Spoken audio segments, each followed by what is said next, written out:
Civil હોસ્પિટલમાં બબાલ. Civil હોસ્પિટલના ટ્રોમા સેન્ટરમાં સારવાર લઈને આવેલા પોલીસ કર્મચારીએ કરી બબાલ.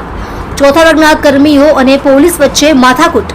હેડ કોન્સ્ટેબલ સંજુ કે ભગતે કરી માથાકૂટ. કોન્ટ્રાક્ટના મહિલા કર્મીઓ સાથે કરી બબાલ. પોલીસ કર્મી પીધેલો હોવાનો આરોપ. મહિલા કર્મીઓ સાથે માથાકૂટ કરતા મામલો બિચકાયો. સિવિલ હોસ્પિટલના ડોક્ટરો આવીને મામલો શાંત કર્યો.